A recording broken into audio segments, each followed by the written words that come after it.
Everyone, welcome back to Empower Our Crowns Roundtable discussion.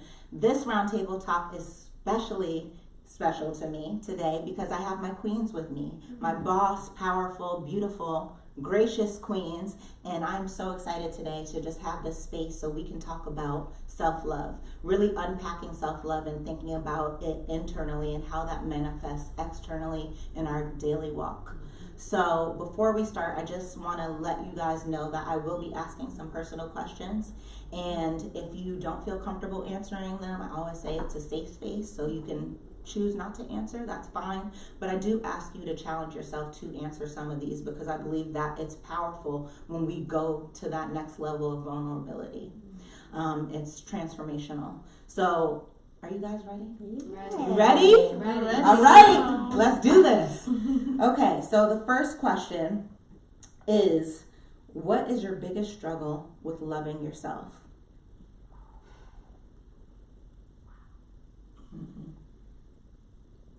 That's a good one. Yeah. I can answer that. I'll say my biggest struggle with loving myself is trying to identify my authentic self versus the self that I was taught I should be, whether it's from family, friends, or just like society, what society deems successful and like what a Black woman should be, and then still learning to love myself, flaws and all, for who I actually am. Because, you know, when you're making all these moves and like people have a specific perception of who you are, sometimes you can get wrapped up in that or lose your authentic self in that. But it's really important to stay grounded and remember who you actually are and remember who you're actually serving, which is God, and like stay really close to that because that is your authentic self and that is who you should actually love. Like, it's not about your accomplishments, it's not about what you're doing, it's about who you're serving and making sure that you're serving that in an authentic way. And because you've mentioned that authenticity and who you're serving, I really want to make sure people know who you guys are, because that's a part of the space, is being your authentic self. So will you guys introduce yourselves? I'm sorry for not doing that at first. Sure. So my name is Jessica Pierre. I am a writer. I write about politics for the Dorchester Reporter, and I also have my own platform, jessicapierre.com. I am also a public relations consultant, and I am the CEO and founder of an organization called Queens Company, where we work to empower women of color in the greater Boston area. Awesome, I love that. I think I'll also answer that question next. Being on this side, I say, of the spectrum. But before I jump into my story and my answer to Pilar's question, I'll say that hello everybody, my name is Bernazine, also known as Bernazine Truth. I'm the founder and CEO of an organization and company called Know Your Truth, Speak Your Truth. An organization that focuses on curating brave spaces to engage in difficult dialogues, to ideally impact institutional and systemic levels of racism, to really implement a level of change in our society. And I do this work as a motivational speaker, a blogger, a spoken word artist, a workshop facilitator, and on the occasion I have the opportunity to also be a coach. To answer your question, but can you repeat the question? Sure. What is your biggest struggle with loving yourself? Yes. To answer the question as far as like my biggest struggle with loving myself, I would say as a woman who wears many hats, one of the hats I wear is being a survivor of adolescent molestation and adult rape. And I would say that my biggest struggle, I'd say, in loving myself and growing in that is understanding that while that identity and that reality is very much part of my story, it is not the only element of my story. And so I created a platform where I engage in difficult dialogues, and in many ways I want to see this company grow to really challenge racial dynamics, implicit biases, microaggressions, and self-efficacy, and really pouring into people as young as the age of 5, as that being my youngest audience members to date. But always bringing it back to my story as far as being a survivor is really important to me. But in that work, right, I have to recognize that that's not the only part of my identity. And so in many ways, being the founder of Know Your Truth, Speak Your Truth, the platform where I encourage people to know who they are and not only recognize who they are, but speak on it, and knowing that I started that organization and company in many ways also in my efforts to find my voice and be my most authentic, transparent, and vulnerable self with the world, in many ways I always go back to that story. And I never want to shy away from it, because I think that is very important as a Caribbean, as a first generation person who grew up in an environment where what happens in the family stays in the family, and you're not to talk about your family struggles in ways, and balancing the cultural expectation with the American school system, and the American school system saying whatever happens in life in general, the minute your safety is compromised, you need to speak about it. I wear that with a level of pride and a badge of honor, but that's not the only element in my story, right? Like, I'm a woman of color, I'm a natural haired woman, I grew up in a low socioeconomic status, I grew up with divorced parents, I grew up trying to find my own way in life, I grew up wanting to be an attorney turned entrepreneur and higher ed professional in the world of academia, right? Like, there's just so much more to me, and it's not to downplay or degrade being a victim to survivor, because that journey is very important, but it's not the only element. And so when I think about what holds me back sometimes or my challenges, I think as much as I live my life as a survivor, I think there are still some entities of who I am that lives in this like world of victim, and it's being able to really push past that, right? To really allow love into my world and to pour love into somebody else and to not doubt it. Wow. As I build a platform to encourage people to do the same. So structurally and personally. And building that platform comes from telling your truth. Absolutely. And modeling for people that there's so many different layers to your story, and those layers make you. Absolutely. You know, and I think people sometimes shy away from the things that pain them, but the pain is part of your purpose. So I really appreciate you kind of like going through your journey, because it's so important for people to hear that. So people can know that if they're going through something, that this too shall pass. You can still rise above it and really step into your power. So thank you. You guys want to share? Absolutely. So I should introduce myself first. My name is Reinas. I am CEO of a platform called Mademoiselle PR, which is a media agency that showcases creatives and young entrepreneurs who are on the verge of something. I'm also the founder of the Hey Sis campaign, which empowers women who survived domestic violence and encourages young women towards self-healing and self-love. And I'm also an advocate, and I work as an assistant district attorney for the Suffolk County DA's office. Newly appointed, y'all. Right. Okay. Give Sister credit. And I would say, for the ways that I struggle with loving myself, I think that's the question, right? I'm an advocate. I mean, I love helping people, and I think part of that is because I'm an empath, and I love to give, and I'm definitely I'm a socket, right? So people plug into me, you know, and I think one of the most difficult things about that is really resetting my boundaries and then trying to find the ways where I can say no. Like no is a powerful word, you know, and sometimes I want to be there for everyone. I want to be able to be a resource, and it's hard because I can't be everywhere and I can't do everything at the same time, and sometimes I'm so hard on myself with that because for no reason, right? I'm only one person, right. But I can honestly say that part of my struggle is like, wow, gosh, it really bums me out when I'm not able to do something for somebody, and I don't know where I get that from. Maybe my mom is an extremely giving person, and that's part of who I am, and I'm proud of that. But at the same time, I have to really, really talk to myself. You know, no BS. I really do have to talk to myself and say, okay, girl, like it's time to, you need to rest. Like, I understand it's Friday, it's after work, but it may be time for you to take a bubble bath. It may be time for you to binge watch Netflix, unplug a little bit. And I think that's hard because we often do lose ourselves in other people because of the work that all of us do. You know, we're all resources for young women, we're resources and we support our brothers.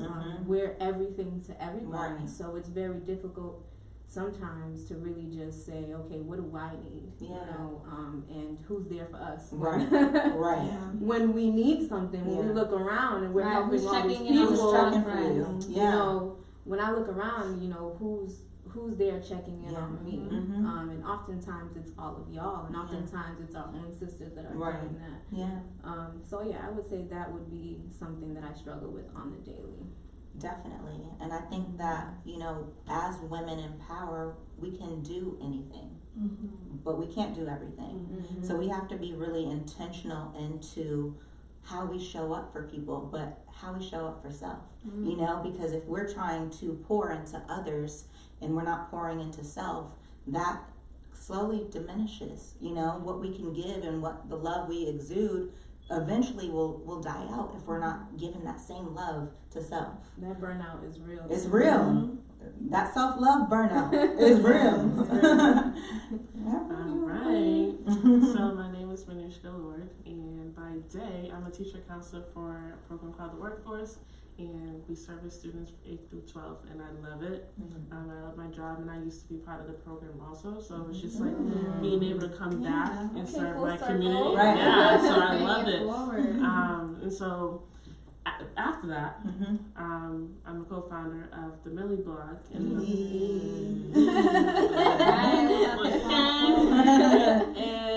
I'm really happy that the platform was created because it just stemmed off of just an idea.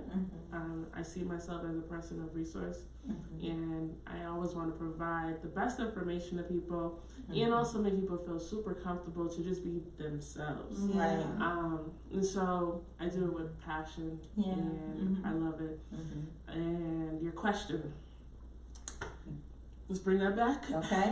What is your biggest struggle with loving yourself? Right. So I resonate with each of you guys at the table.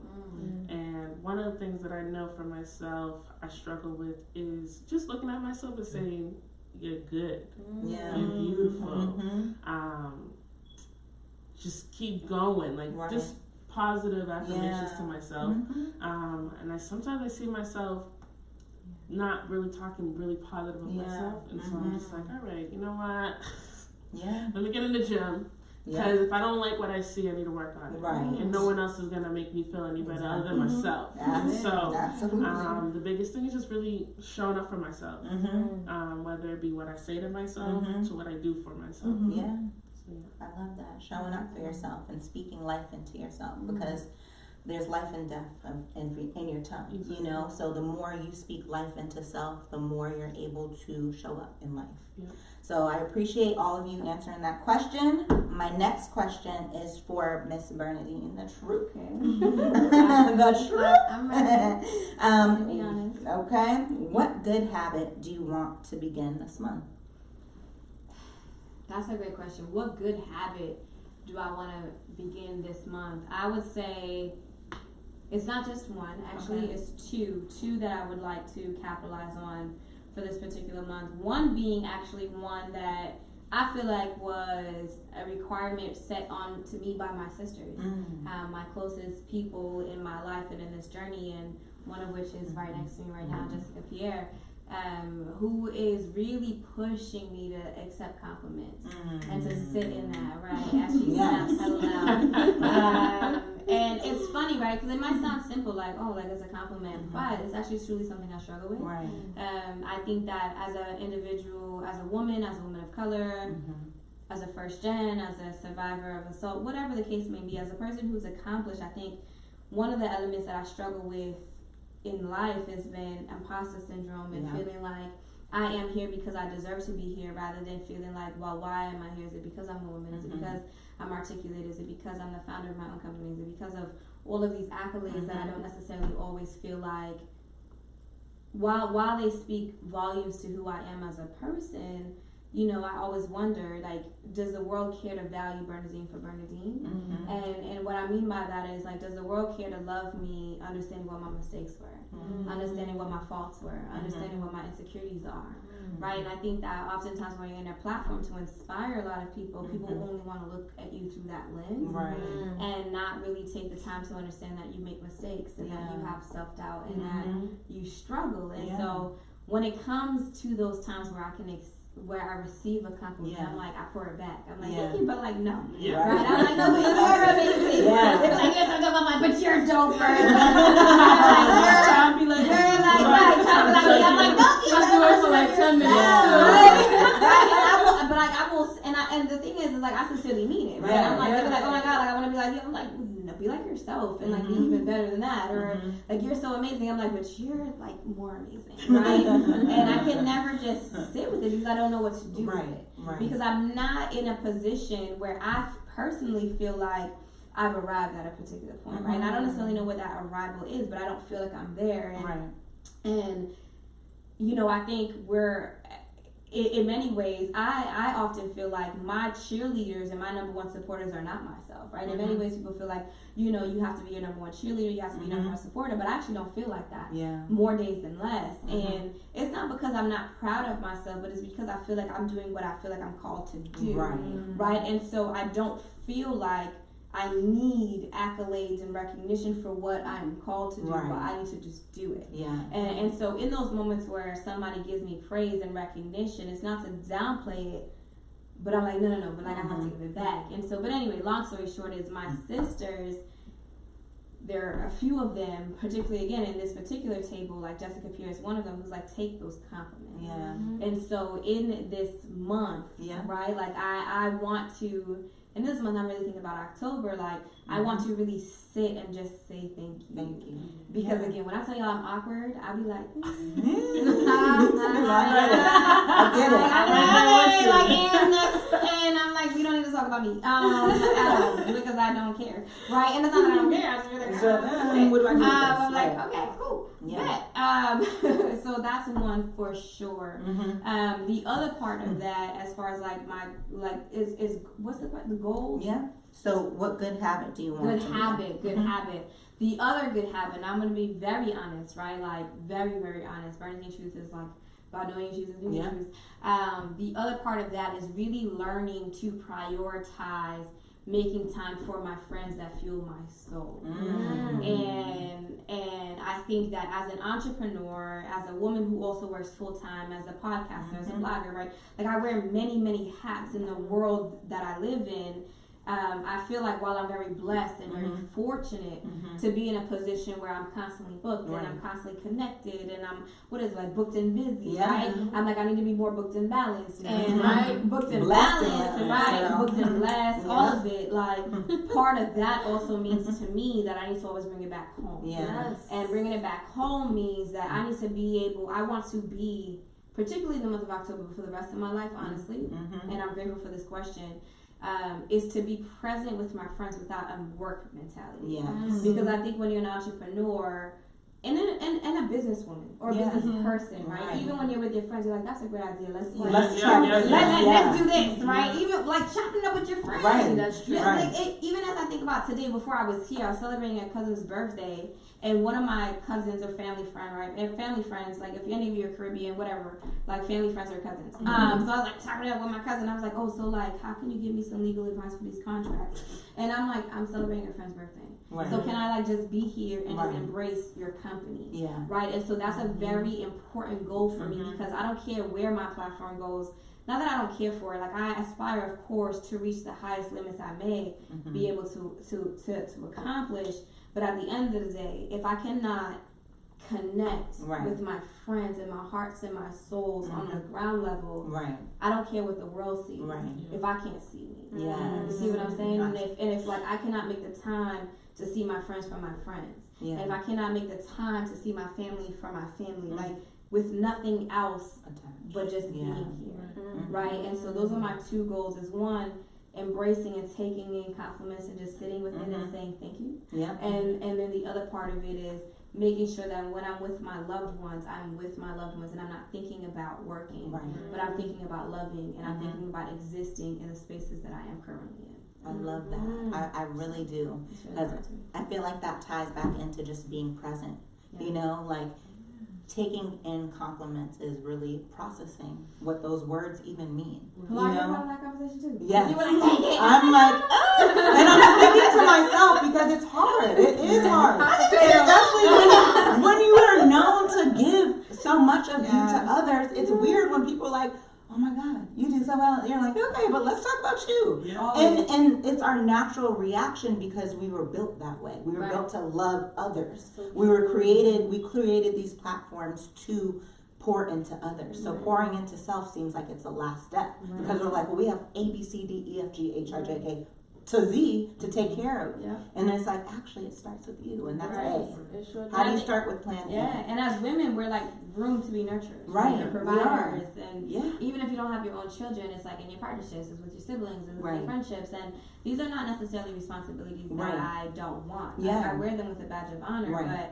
but again, sit with it. Sit Just with say it. thank you. Yes. And like, thank you, but you know Yes. what else is Yes. no buts. Yeah. You know what else is hard? Switching gears from apologizing, right? Yeah. I stopped saying I'm sorry, especially Right. at work. I say thank you for the feedback. Okay. Yeah. Yeah. You know what I mean? Thank you. No, that's true. Seriously. You know, though. thank you for bringing that to my attention. Yeah. You know, Thank next you for your time, patience. thank you for your patience. Right. Yes. It's Right. it's That's really just to sit with that and just empower yourself. Yeah. Because what are you sorry for? You're What are you human sorry being, for? Right? Right. Right. We all make Right. mistakes, you know. Right. Right. And it's actually a mentor of mine who had to redirect because I was Yeah. always like, I'm sorry, I'm Yeah. sorry. Mm. And she was like, we don't Right. take that out We're the not doing that. vocabulary. Yeah. Yeah. Right. Yeah, so I think Yeah. that goes along the same lines too. Yeah. It's like Yeah. being strong in who you are and Mhm. loving yourself, but Mhm. also just like this is where I'm at. I'm putting my foot down. Yeah. I'm good here. Exactly. Yes, sis. And when you're with your friends and when we're with our friends and family, being present with them is also a boundary that we have to set for self. Mm. Like, I need to take myself out of work mode Yeah. so people can receive my out of work mode. Mm-hmm. Because we're always like, okay, I have this many hats, let's talk business. We go for drinks and we're talking about the next event.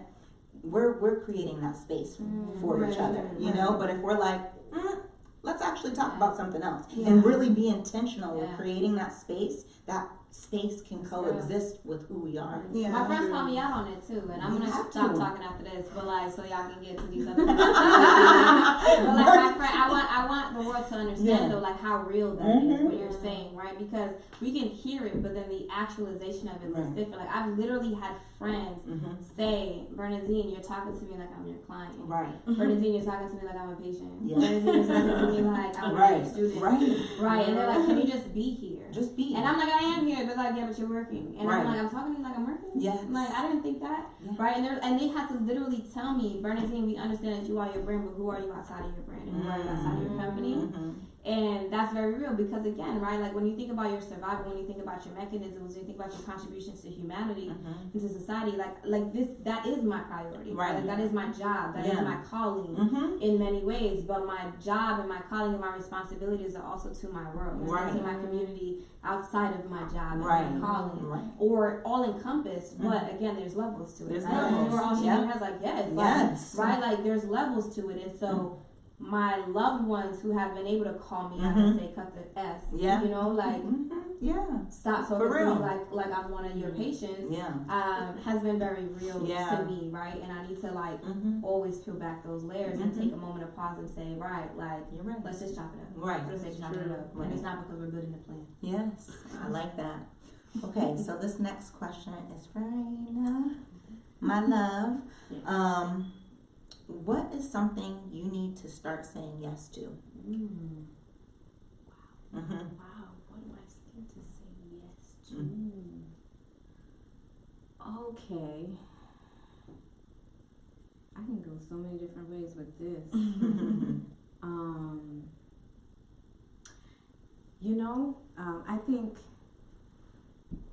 I think what's interesting about being an advocate, I think that's what it is. It's Mhm. about saying yes to the fact that I am an advocate. You Mhm. Right.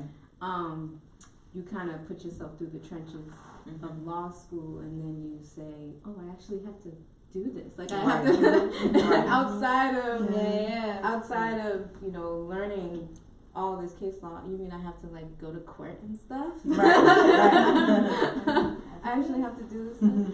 So I would say I really need to say yes to the responsibility and the role that I've been blessed to have, and I think what was empowering for me was on the first day of training, my higher ups were like, if your stomach is not in knots or if you don't feel conflicted, then this is not the job for you. And that's powerful in itself, Yes. because I'm sitting there and I'm like, what am I doing here? What am I doing here? But I think that's what it is, because God doesn't give us more than we can't handle.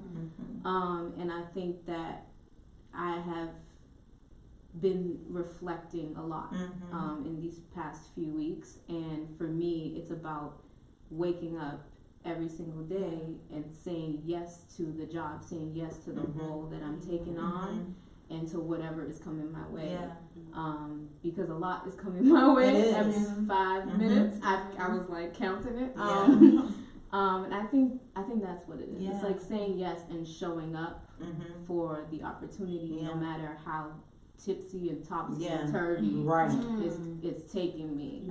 I had the privilege of having dinner with Bernadine like a week before I started my job, and I couldn't help but, when I was sitting in my training, just remembering her voice, her very distinctive, powerful, soothing voice. Take that compliments, you know. And I can just remember her in my ear, just saying, you know, when that imposter syndrome hits you, remember that you deserve to be there. You know, remember that you worked hard to get there, and you're about to work the hardest you ever worked in your life to push, you know, propel yourself forward. And so, not to say that I wasn't paying attention, but I was. But I was somehow, you know, in this, I don't know how to explain it. It's kind of, you're outside, an out-of-body experience. You're outside of yourself for a moment, and you know, people start sounding like Charlie Brown for me. And you're just like, what is happening in my life? Like, what is happening in my life right now? And I remember Bernadine's voice, you know, just saying, like, you deserve this. And, you know God is speaking to people when you hear the same advice over and over. And then there goes my brethren's, right? Remember, you deserve to be there, through text messages, right?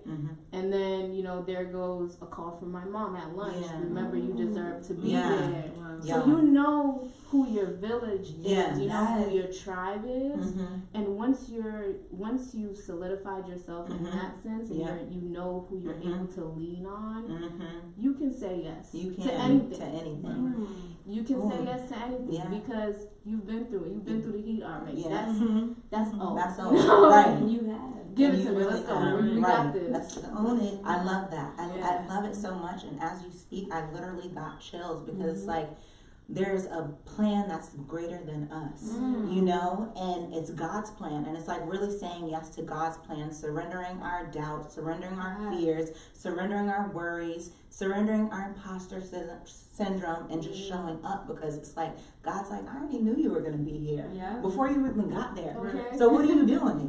Why are you worrying? You know you were a child of His. That's so true. And you can do all things through Him. And it's so funny because, not to cut you off, but I had an experience on my last day where, you know, I won't go into too much detail, but it was something that really upset me.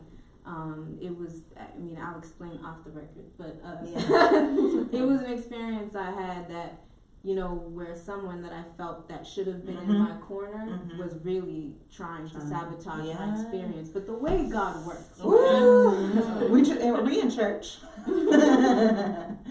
Okay. I'm a pastor's child too. Okay. So the way God works is, you know, He redirects. The devil thinks, you know, he can go one way, but God finds a way to just redirect that energy, and that's exactly what happened in that courtroom. And so God allowed me to have a platform, and it was for my own community, for a Haitian woman, and God allowed me to speak up on her behalf, and that was the most empowering thing that I could do in my first week, even when someone was trying to sabotage the process. So that's why it's very important to say yes, even when there's like, you know, the baseball's being thrown at you. You know, God will redirect you. You just have to trust Him. You have to trust. That's your reflex. Thank you for seriously. Thank you for saying yes. You know. Thank you so much. It really is dope. I love that. I love like you're just the power of yes. Like earlier you said there's a power in no, but I believe that there's more power in yes. That's because we get to choose which way we go. There you go. You know, and when we say yes, we have to follow up with yes. You know, because sometimes people will say, yes, I will do this, and they're still working in a no. You know, so you really want to continue that, and I'm proud of you. You know, and I'm like, wow, like that's so dope. God's good. Okay, my new position is for you. Okay. Oh, okay, you ready? You ready? Okay. Okay. So, how would you describe yourself in a loving way to a stranger? Ooh. Okay, so how would I describe myself to a stranger?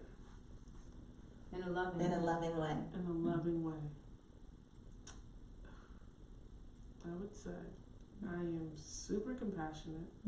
I care about your feelings. I want to know you for you. I want to see you smile. I want to be able to be there for you if you cry. I may not know how to console you, but I will not leave your side. That was a poem. Okay. I just went to the Poets of Autumn yesterday, and they were beautiful. But anyhow, I love it. Anytime I encourage you, it would be God focused because I strongly believe in God, and that centers me, it calms me, and I want to make sure that I can give that same energy to a person that needs it, or even if you don't need it, I'm still gonna give it because that's me. And I like saying I love you, even if it's a stranger. It just rolls out my mouth now, and I say that because one of my best friends, she was a victim of a hit and run accident. And she used to tell my mom she loves her. And I never tell my mom I love her. Like, okay. Sorry, y'all.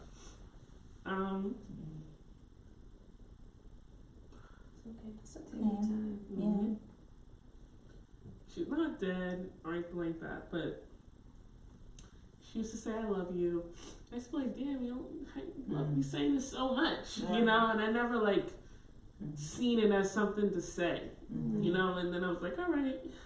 I started saying it more to, like, people, and then I seen the reaction. And I was like, okay. So, yeah, my bad. So, yeah, I like saying I love you. So that's what I would say to somebody. Well, I love you. I love you. I love you. And I'm proud of you. Seriously. It's so beautiful. It is. It's honest. It is honest. And like, we need to give that type of love. Like, I felt that love from you, even before the tears. You know, I felt it. It was like a presence. And just the way that the love rolled off your tongue was comforting. You know? And we're strangers to each other. But I love you. Because I'm like, wow, that is so, it's so special to love. And then to hear that, it makes you just feel like you're not alone. You know, and you never know what that I love you can do for the next person. And it's so beautiful that you know how to love. There's so many people that don't. They don't. There's so many people. Or who love and are scared to say it, right? Because the fear of putting it out there might also mean that it's gonna be taken away, or it's gonna be taken advantage of, Too vulnerable, and people fear being vulnerable. That level of vulnerability almost makes you exposed, to like more hurt and more pain. But love is a beautiful thing, and if you don't hurt from love, then it might not necessarily be as real. That's true. So, thank you so much. we love you. Love you too. Love you all. For real. Okay, Miss Jessica. Pierre. I'm I love this girl I'm ready. so much. I'm thinking like I'm sitting. I'm waiting. What you doing, Jessica? Okay, Jessica, I'm coming down your block. She be coming for me. Jessica, Miss Jessica Pierre, our President of the United States. Are you ready for this question, Madam President? I mean, let's go. Let's do it. Okay, so Jessica, what are you afraid to ask for, and what do you need to speak up about? Coming on your block. What am I afraid to ask for? I guess what I struggle with is asking for help. And it comes from a place of like feeling like I always had to help myself growing up. Like sometimes I think about how I had to like raise myself, and I always had to be there for myself ever since I was younger, because I grew up in a single parent household. My mom was murdered when I was younger, and then that transitioned, so I didn't get to live with my father because he had like 3 kids and he worked a lot of hours, so I was raised by my grandmother and my aunts. But it wasn't always the most nurturing household because there was just so much trauma that my family endured, and everybody was just dealing with their own stuff. And so like a lot of the love that I used to receive from my mom, it just like got cut off. And because I didn't live with my dad, he didn't always know what was going on, but he would always ask, like, are you okay? Are you okay? But like, I didn't even feel comfortable like telling him, because it was, I couldn't be like, I'm not okay because of X, Y, and Z. I just didn't feel like I was okay. So I didn't even know how to like express it and even ask for help. So I just like dealt with it on my own. And I had an older sister, but she's like, I think, how old is Samantha? She's like 4.5 years older than me. So she was like a teenager and I was like a kid. And so she was doing her teenager stuff, and like she didn't want to hang out with her little sister. It was just kind of like, get away from me. And like I used to feel like, dang, like I don't even have like my older sister, and then my brother was like 5 or something. So he was like really annoying. So I felt alone a lot. And so I felt like I always had to help myself. I always had to I used to talk to myself and give myself pep talks and just be like, you're gonna be fine. Like I used to just like cry like by myself. And like I live in a household where if you're crying, it's like, why are you crying? Like what's wrong with you? Like stop crying. Like stop being dramatic and yada yada yada. So like I just had to console myself. And so because I never received that type of support, I made it my mission to support other people in that way. So I would always be the person that everybody was talking to and like leaning on, even like the adults in my family. Like I would always be like, you know, I could feel when something's wrong with somebody, so I just be like, are you okay? And then, you know, my aunts are like venting to me, and I'm just like, it's gonna be okay, it's gonna be all right. So now as an adult, I still don't feel comfortable asking for help. And I'm still that person that everybody relies on. And I kind of made that my identity. Like, I'm just going to be the person that everybody relies on, and I'm just going to have to deal with everything on my own because that's just who I am. And it's a role that I've adopted, even financially, like always being the one to financially help my family members. Like, I'm like, that's me. Like, I was explaining to my financial coach, I'm like, I need to have a budget so that it's like a pool of money. It's not even just my emergency fund, it's my family's emergency fund, because they're going to come to me when they need anything. And like, before I used to get frustrated, but I'm like, you know what? Now this is just, it's my role, it's who I am. So like, I need to make sure I make enough money not only for myself but for my family as well too, so that they can just access that whenever they need it. But it's draining. It's really, really draining. And then people take advantage of you. And I'm just like tired of being in that role now. So it's about learning to set those boundaries. And then like Bernadine, she helped me out like dramatically a couple of weeks ago, and like you helped me out like in a space where you like showed up for me physically, but then she also helped me in a space where she showed up for me emotionally, because I went through like a crazy week. And then I'm very optimistic, so I was just like, but you know, it's fine, like I'm be okay, and yada yada yada. And then she was like on the phone like, but it's not okay. It's not okay. You shouldn't have to go through this, and yada yada yada. And I'm like, it just made me cry, because I honestly felt like it wasn't okay. Like I was like, I shouldn't have to deal with this, but I felt like I had to tell myself like, it's okay, like you're gonna be fine, you're gonna get through this, you get through everything, it's okay, just get through it, you can just get through it. And she was just like, no, like it's not okay. Like I was like bawling my eyes out. I don't even think she knew, because I was trying to hide it from her. But like the fact that she said that and she affirmed me in that way, it just like helped so freaking much. She is so good at that. And you know, like the way that she was there for me, I was just like, dang, like and like even when she was trying to help me, I was just like, no. She went through like great lengths to help me. She like called my best friend. She's like, I need this for Jessica, yada yada yada. And my best friend's like, Brittany said she need this. Should I send it to her? And I'm just like, no, go send it to her. And Brittany's like, I already got it. And I'm like, done. And it was done. It was that simple. And I was like crying my eyes out, because I'm just like, I forgot what it felt like to have somebody be there for me, to have somebody help me in a way where like I didn't even have to ask. And I kept saying no, and she was like, no, I'm going to help you. That's how I it love should that. be That's too. exactly Right. how it should be. I'm like about to It's cry. me too, because Right, I had to hold it in because I'm trying to I'm mascara. It is. I mean, it's just amazing and I've only known you for a year, you know, but to see how much you show up for others and to what capacity and lengths you go to show up for others, it wows me. I'm like, how do you do that? You know, how do you do that and do it with such like honesty and just such love? And it's like you have to teach yourself to do that from an early age, and now it's like it's your truth, but for me, I want to like challenge you out of it so badly because it's not fair. Yeah, you know, like you grew up, you were forced to grow up faster than like an average child, whatever that is. And now it's like you've been an adult for so long, but you're still young. So there's like two worlds that like clash, and they don't really make sense, and they're overwhelming, and they're tiring, and they're draining. But then you find people like Bernadine who can come and help you. Not Bernadine, y'all. No, but you take this compliment. I'm challenging everybody at this table today. Take this compliment. But when you have people like that in your life who are gonna push you beyond your no. Yeah. Push you beyond your I don't need this help and help you. And we all have to embrace that, because we can't do everything. You will literally exhaust your whole being trying to be the truth that you think is the truth. Because you've created.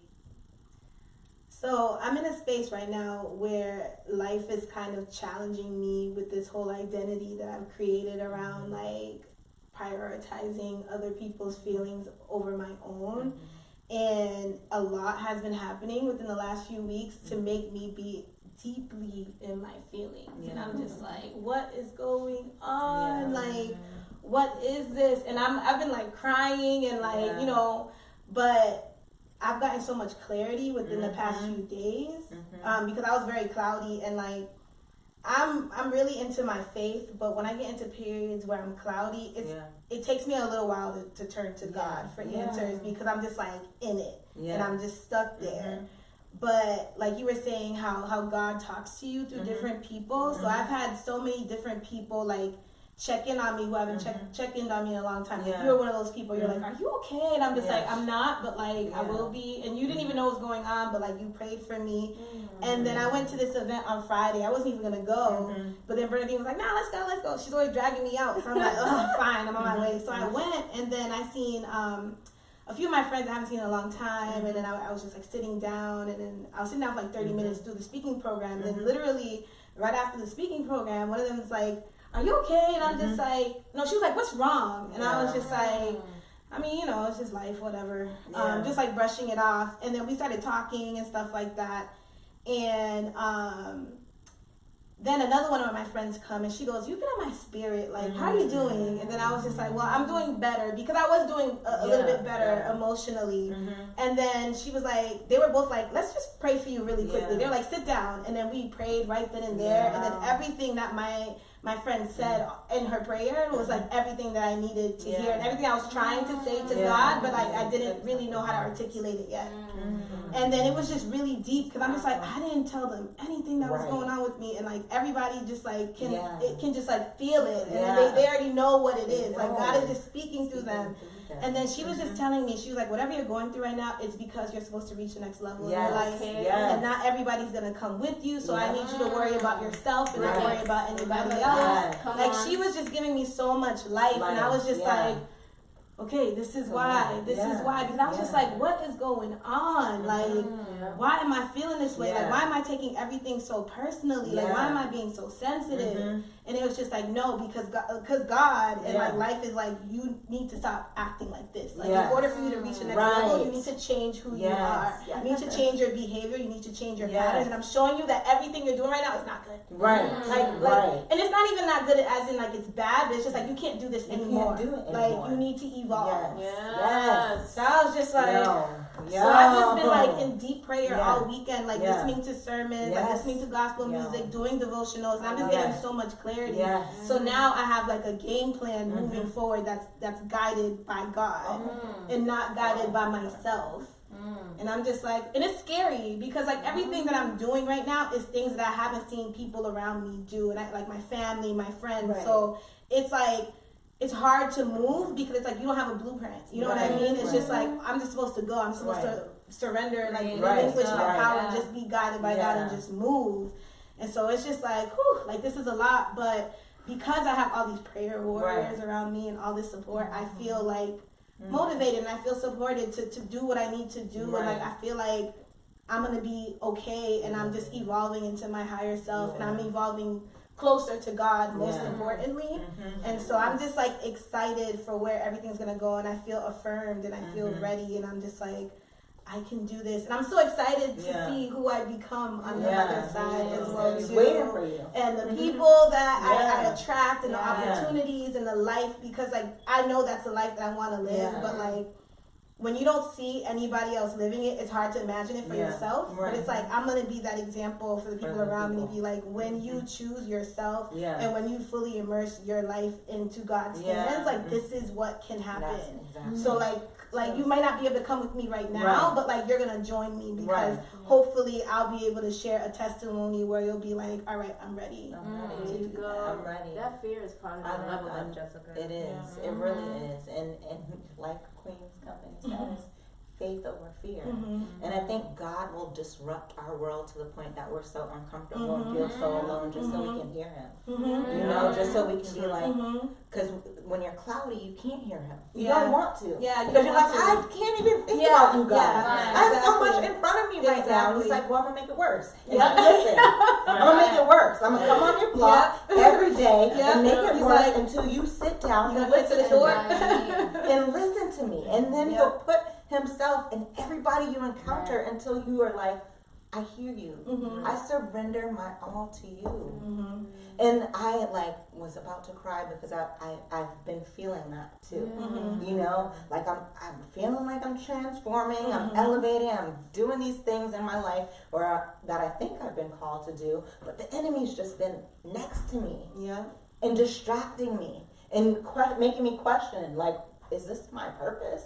And it's like, God's been doing that because he's like, you can't do all things. You can only do it all if you put me here. And if you don't put me here, you will not be able to go where I have plans for you to go. It's like, as you say that too, Pilar, like I think about, it's that battle of control, right? And I think, Jessica, you mentioned that and alluded to it too. It's just like, who are we allowing ourselves to take full control? Right? Like, are we allowing God to take full control, or are we allowing ourselves to take full control? And I think, you know, there's a lot of like data and footage and conversation and articles that are taking place now talking about how faith in the community, particularly amongst the millennial population, is not so much of a thing as far as like going to church actively, right? So like we might be very spiritual, but as far as like being active and going to church and prioritizing it that way, we have a number of other things that are on our list before going to church. But at the end of the day, though, I do think that we are still grounded in something. And as you are both speaking on the power of faith, I think about all of the times where life has naturally been able to flourish on its own for me, and moments where I feel like it's been stagnant or has had hiccups, right? And I think the stagnants and the hiccups are when I'm like, Bernadine, you need to take control. And the moments where it's just been able to flourish for me has been like the moments where I'm like, God, whatever you want, I got it, right? And then when I surrender to God, I also allow myself to be human, right? And so I'm like, I'm more flexible with my deadlines, I'm more flexible with my expectations, I'm able to be like, let go and let God. Like whatever's going to happen is going to happen, right? The minute I'm like, Monday at 7 o'clock, I got to do Tuesday at 7, and you know, Tuesday at 8, and I'm like, I'm anxious and I'm nervous, and I'm like, things aren't aligning itself, right? But I feel like that within itself is a message to say like, but who are you allowing to be in control? And I think that God doesn't necessarily say he doesn't want us to be in control, but I think what he's also saying is just like, you can drive, but I need to be a passenger. Or like, let me drive and you be a passenger. But either way, we're both driving. It's like either way though, like we're still here. Versus the moments where we're like, no, but it has to be this way. But like according to whose plan, right? And in what ways? And you know, I laugh all the time every time my friends are like, yo, you always be forcing me out. I'm like, well, I felt called to invite you. Like, Yeah. And it's a like, real it's calling. It's a real calling. thing. Yeah, I'm like, because okay, you well, we never gotta know. do this. And then other times people will be like, no, I don't want to come. And I'll be like, okay, cool. And I'll leave it there, right? Right. But there are certain moments where I'm like, no, but you Yeah. just need to come. Right. And I don't know why you need to come, and I Yeah. don't know why I need to go. Yeah. But I'm like, I'll be there and you need to go. I'll be there, right. Right? I love what Even you for say. myself. Yeah. Like, Yeah. you know? I love what you said about accountability too, Yeah. because I think it's Mark something. Okay. Sometimes. Okay. I like that. That's a that's line. I know exactly which one You you're know what I'm talking talking about. about? Yeah. But I That's believe volume. I'm paraphrasing, but God said that in order for you to bear good fruit, like you have to be obedient to Him, right? Yeah. So Mhm. really about being a disciple, and sometimes it's really just that simple. Like Yeah. I just need to be a disciple Yeah. right now. Mhm. Like I did the same thing in the sense that I go through times where I do a fast, and I literally will do it for 2 weeks, and I'll spend like the morning in prayer. I'm like very intentional about my Yeah. prayer times and when I eat and Mm-hmm. who I'm praying about, and I accept prayer requests. Like I've been praying for all of you guys, like because I was doing that for the last few weeks, and then I just relinquish it all, and Yeah. then I repurpose my life, and I make it a priority for me to be in Scripture. I make it a priority for me to receive, because sometimes it's really not the time to put the pedal to the metal. Right. It's really the time to just sit back Pause. and try to listen to what God Right. is trying to tell Right. us, because it's like you said, it's like, why am I in so much control? Right. That's not what I'm supposed to Right. be doing. There's a higher purpose for me. That there's a plan that God has already put in place. Yeah. And so if we just be a disciple, we're gonna get to that We're place. gonna But get if there, we're if like the Israelites, right? If we're in control, then we're just gonna be going around and around and around. Yeah. But the more that I feel that I've matured, the more that I've started to grow up, and I'm still learning. Yeah. I'm not there yet, but the more that I say to myself, okay, God, Yeah. whatever you got from me, I know you got this. I'm cool. It's so soothing. It Yes. is. It is. It releases It anxiety does. like that. Oh my So God. much that. anxiety. But like that, you know what I mean? Right. Just be like, no, like it's supposed to happen like this. Right. It's supposed to. But it's a mental state of mind, right? Yeah. So I feel like it's a combination of faith and mental stability and Mhm, understanding. And I think that there's Yeah. power in words, there's power in mental health, but there's also power in like checking ourselves, Yeah. right? And just saying like, all right, so you had a deadline for Wednesday at 7, but what happens if you miss that deadline? Right. Like, is it okay? Right. Like, unless somebody's not going to be fed, somebody's going to legitimately Right. die, or like this company's going to go to crap, right? Like, it's okay. Yeah. Right, and I think, but again, it's like we set expectations for ourselves, and I think what's interesting to me is as I know all of you personally and professionally in your worlds, so much of who we are as far as serving other people comes from a place of feeling like we didn't have enough, or we were missing something, right? Yeah. And so in many ways, it's like recognizing a void or an emptiness and like wanting to fill it for ourselves, but also filling it for our communities. And so in understanding that and fulfilling our purpose and providing for ourselves and for our communities, it's almost like we can't fail and we can't make mistakes. Right. And like we need to like do this work, because if we don't do it, who else? But like truth is, other people are doing this work. Yeah. And truth is, in order for us to continue to pour into people, we need to say, I need to take a step back to figure myself out a little bit, to then give you what it is that you're asking for. And sometimes me giving you what you're asking for is not coming from me. And that's something I've learned from Jessica a lot too, not just from God. It is from God, but I think God also presents himself in different people. And many a time she's been able to tell me like, well, Bernadine, like, I'm just not the one to do that. I'm going to reach out to other people in Queens School. I'm going to reach out to this other person. I'm going to bring somebody else on board, because at the end of the day, I also need to recognize what my limitations are, and recognize that as we are all trying to save the world, it's not our responsibility to save everyone every step of the way. And it's okay to say, this is not me. Like, it's not my job to do, but let me connect you to somebody who can do that job. Right. You're so right. Like, ditto. We're gonna wrap up soon, but I did want to ask a couple more questions to you. Couple more. Well, maybe one more. No, ask me. And this is deep. So, like I said again, it's a safe space. So if you want to answer it, you can. If not, somebody else can. Okay. So, what parts of yourself are you ashamed of, and what does your shadow self look like?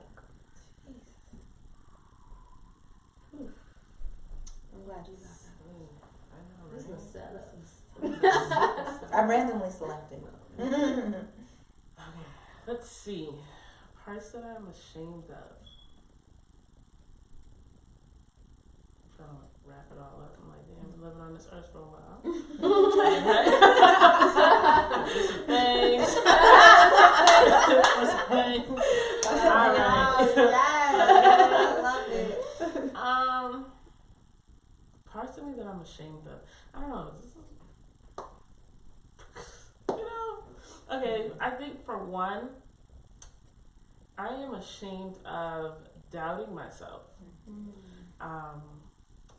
Because there are people in my life that really speak life into me.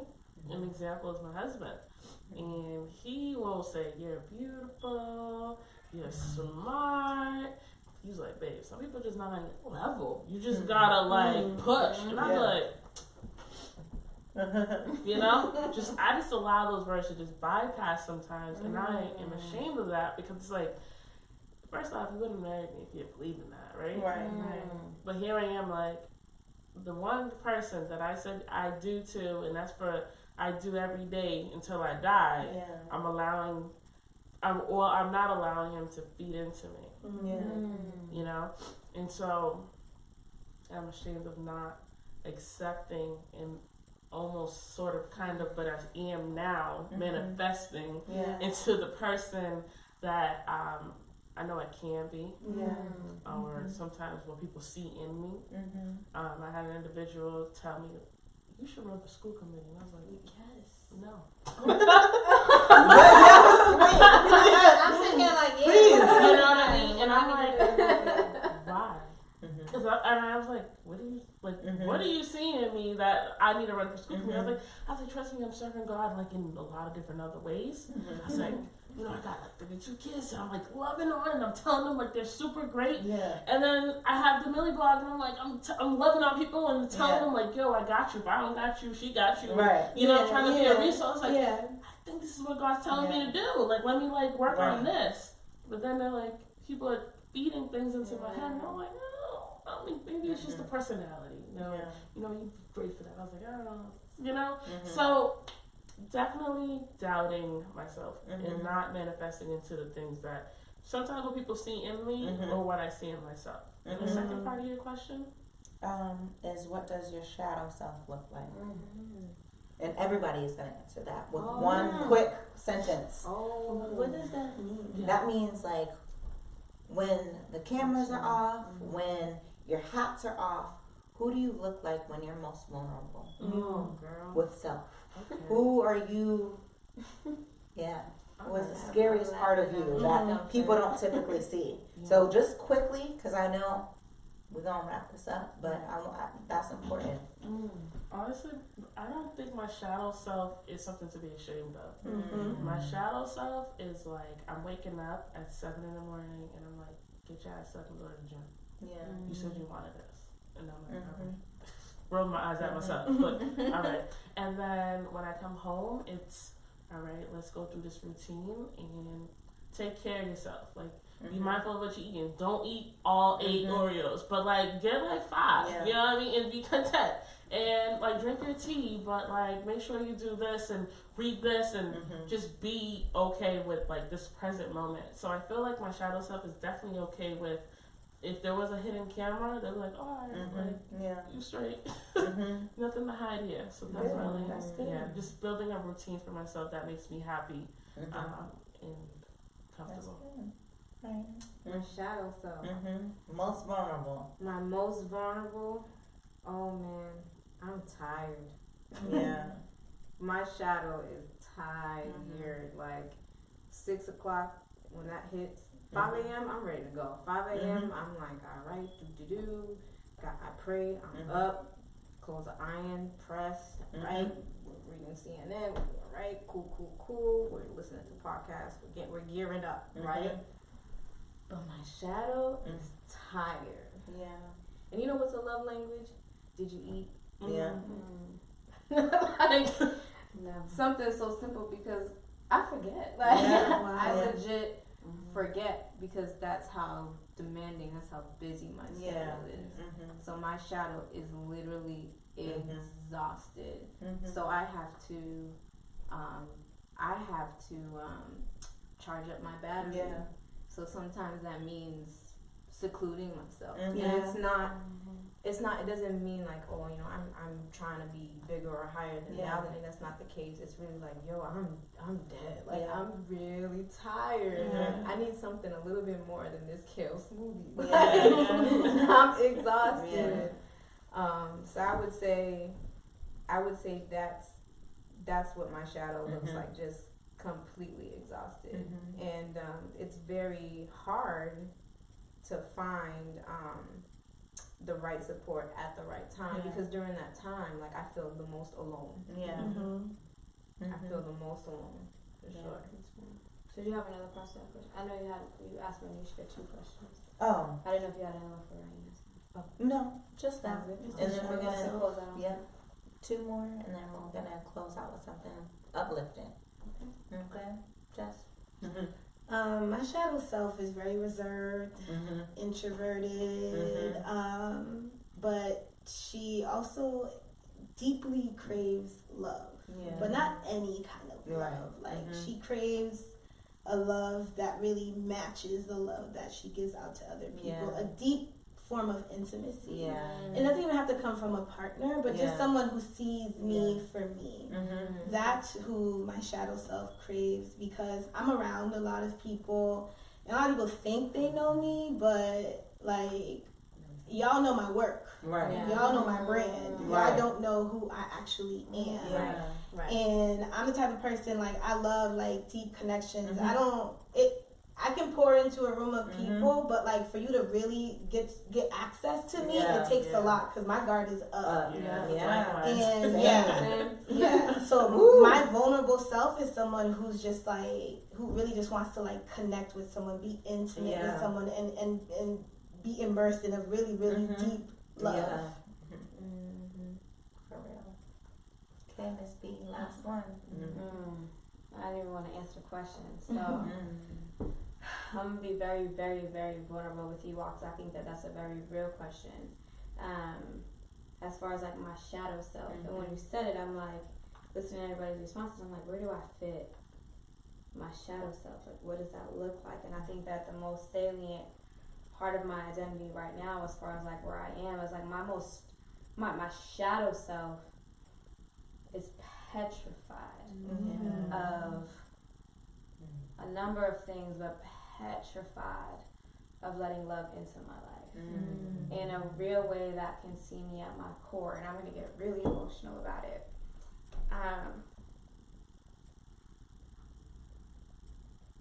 Because my entire platform is built off of people being able to know their truth and speak their truth, and it stems from a place of major hurt for me, a place of major neglect, a place of embarrassment, a place of isolation, a place of not feeling like my voice mattered enough to be in a room, even though I was always celebrated for being so articulate and for being so outgoing, but I never felt like I was deserving of real love. And I struggle with that because I didn't understand why my biological father would not be in my life, and I never understood why my mentor who raised me as his own would neglect me and no longer be in my life. I didn't understand why my mother, who I felt like her sole being as a mother is to be there for her children, would not believe me at one of my most vulnerable points of pain. And I was being molested by her own brother. And then to have lived in life in silence for years about being raped, and I'm petrified of letting somebody into my world. And when I've tried, I think I try to share a bit of my story thinking that it would bring me closer to these individuals, but I feel like in many ways it's shown me that we are only further apart because I have a lot going on, right, to them. And I think that people are more impressed by the image of who Bernadine is more so than the stories and the details of who Bernadine is. And while I've learned to embrace all of who I am, I've learned that not everybody's capable of balancing that for themselves. And so I'm very, very scared of building a life with someone. And I desire it, right? Like I want to be a partner, and I want to be a mother, and I want to not just be a businesswoman, and not just be an academic, and not just be a professional. Like I want to embrace all of the elements of who I am. Right. But I'm scared of breaking down again to a person I really want to build with and having them not be there. And when they finally see me for who I am, say like, that's cool and all, but I gotta go. Because I work really hard to let the world understand how important and beautiful they are, and I want someone to see how important and beautiful I am. And I think I struggle sometimes because I think a lot of men like see my strength and are intimidated by it and are challenged by it and are like super impressed by it that they can't even build with me through it. And I mean that the list can go on, and I'm like, I want to bring them in, but then I also find myself tearing them down too, right? And I'm like, you're not good enough, or like you're boring me, or you're not interesting, or these conversations can only go but skin deep. And again, I think if I were to really peel back those layers, like everybody, I think even if you want to be an independent woman or man, right, like companionship is important. And so I yearn, right, like I yearn, it's human nature. I yearn the time to build with that special person, but I don't know how to do it. Right? So I can pour into the world, I can pour into young people, older people, corporate. Now, I mean, I can like, I will go in. Right? And I do. You do. Right? But then when it's like connect with Bernadine that way, I'm like, give me a minute. Right? So like my shadow self is very, very, very, very scared of letting somebody into that space to build with Bernadine. And I want it, but I'm scared of it. So thank you for that. No, thank you all. Thank you all for being so vulnerable in the space, you know. I think shadow selves can be scary or they can be comforting, you know, and it's how we deal with our shadow. Do we chase after it or do we run from it? And the more we are in sync with our shadows, the closer it is we are to self. Because I think shadows, like when you're a kid, you see a shadow, you're like, oh my God, look at that shadow. And then when you're older, you're like, oh shit. What the fuck is that? You know? But that's how it goes, you know? But I yearn for us to be closer to our shadow. Because our shadow is there to protect us. Our shadow is the very thing that's going to help us when nobody else is around, that we can be like, hey, I got you. I'm here. And I never leave you. There's always a shadow. You know? And I mean, I'm just like, God, I'm so blessed to have you guys in this space because it's like our shadows are sitting here like, damn. We with some powerful, God-fearing powerhouses who've been through pain but are living through their purpose.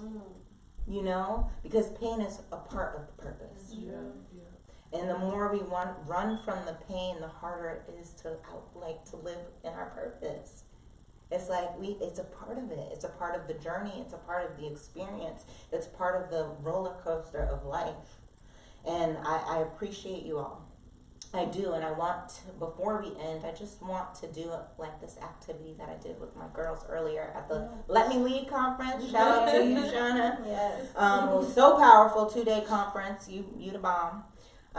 But we did like positive affirmations, like I am, and then you are. So what? And I know you do these all the time, the positive affirmations, and I do them daily because it's like you speak life into yourself. You wake up and you're like, I am powerful.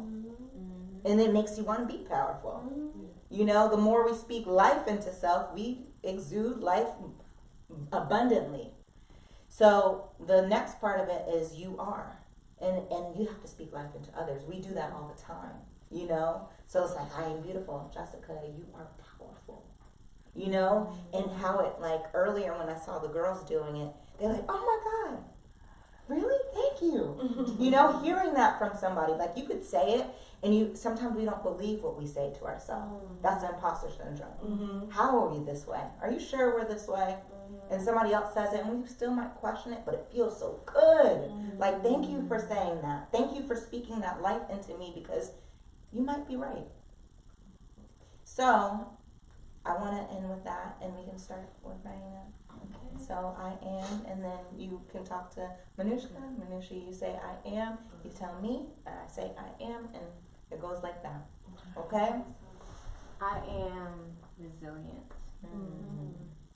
You are phenomenal. Thank you.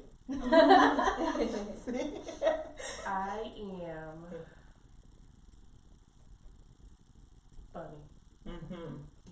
Very funny. But for real, I am beautiful. You are amazing. Thank you. I am blessed.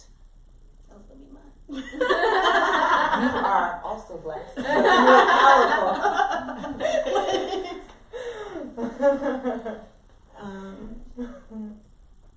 I am deserving. Yes. You are deserving. Yes. And I'm saying the same thing because I feel like we're in the similar place in our journeys of acceptance. And I will always remind you that you are deserving of all of the good things and all of the love and all of the amazingness. So believe it. Please. I am a forever evolving work in progress and lifelong learner. And you are